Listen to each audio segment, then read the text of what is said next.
Bonjour à toutes et à tous, merci de nous rejoindre sur cet événement Palo Alto Networks qui se déroule à Paris le 5 avril. Et je suis en compagnie de Pierre Ardishvili, directeur de l'activité réseau et sécurité de VMware. Pierre, bonjour. Bonjour. Alors, je ne vais pas faire l'injure à un lecteur de présenter VMware, le leader évidemment incontesté historique de la virtualisation. Et je voulais plutôt vous proposer de parler de l'activité justement réseau et sécurité, qui est peut-être la face un peu moins connue, en tout cas parmi les nombreux métiers aujourd'hui de VMware. L'activité réseau et sécurité est peut-être moins bien perçue. Vous pouvez nous en dire quelques mots ? Oui, bien sûr. Alors, revenir en deux mots sur effectivement l'activité de VMware globale, qui est finalement d'accompagner les entreprises dans leur transformation digitale en leur fournissant des infrastructures logicielles agiles. Et évidemment, le sujet réseau et sécurité, il est transverse. Il est au cœur de la problématique. Aux différents domaines que nous traitons. Ces différents domaines, pour rappel, sont d'abord la modernisation des data centers, donc ce qu'on appelle le Software Defined Data Center, pour fournir des data centers complètement logiciels. Deuxièmement, l'intégration des clouds publics, on va y revenir. Troisièmement, l'espace de travail numérique. Et puis enfin, ce quatrième pan qui est transverse au précédent, qui est le réseau et la sécurité entièrement logicielle.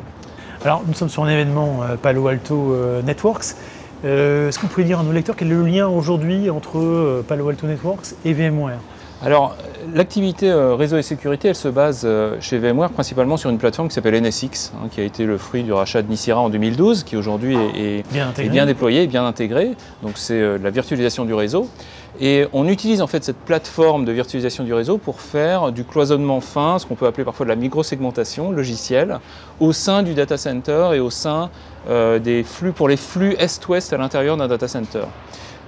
Palo Alto Networks a été le premier partenaire et le partenaire historique de VMware sur le fait de pouvoir conjuguer la sécurisation périmétrique du data center et toute l'intelligence que Palo Alto Networks a en termes de sécurité approfondie, et finalement de pouvoir l'intégrer et le lier à la plateforme NSX qui permet d'aller amener les services à valeur ajoutée de Palo Alto Networks au plus près des charges applicatives et de façon très intégrée avec leur plateforme de supervision Panorama. D'accord.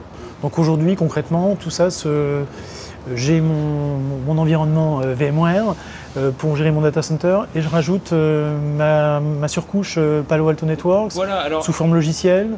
Plutôt qu'une surcouche, je dirais que ce sont des services avancés de sécurisation. Donc j'utilise la plateforme NSX pour faire du firewall distribué niveau 2 à 4 stateful, sans rentrer dans les détails. Et ce que je vais être capable, c'est d'amener toute la valeur de Palo Alto Networks dans chaque hyperviseur au plus près de chaque charge applicative pour pouvoir sécuriser au plus près, donc de façon très granulaire. Donc je peux aller sur chaque hyperviseur. Voilà, sans que ça soit une usine à gaz, parce que c'est ça le problème aussi, c'est d'être capable de garder 500 machines virtuelles, c'est un peu compliqué. Et bien justement, avec cette méthode-là, on est capable finalement de simplifier tout ça et d'amener une microsegmentation très pertinente, très avancée de tous les flux est-ouest et éviter en particulier tout ce qui est propagation latérale de menaces, ce qui est le sujet principal aujourd'hui des attaques et des malwares. Très bien. Alors, vous tendez la perche, si je puis dire, puisqu'on parle de virtualisation, de cloud. On a discuté récemment avec Sylvain, votre DG France de VMware. Vous avez annoncé aujourd'hui la disponibilité de vos plateformes sur les clouds publics, notamment on pense à AWS. Qu'en est-il aujourd'hui? Est-ce que vous pouvez peut-être revenir sur la question pour nos lecteurs? C'est une orientation stratégique de VMware aujourd'hui. Comme je vous l'ai dit, le deuxième pan, c'était l'intégration des clouds publics, quels qu'ils soient. Ce que VMware a commencé depuis longtemps, par exemple avec des acteurs comme OVH, mais aussi comme VMware Cloud en AWS, qui est une offre qui aujourd'hui arrive en Europe et qui va permettre finalement de porter la stack VMware dans l'environnement AWS. Également l'arrivée de services NSX Cloud qui vont arriver en milieu d'année et qui seront disponibles dans les environnements Azure, AWS.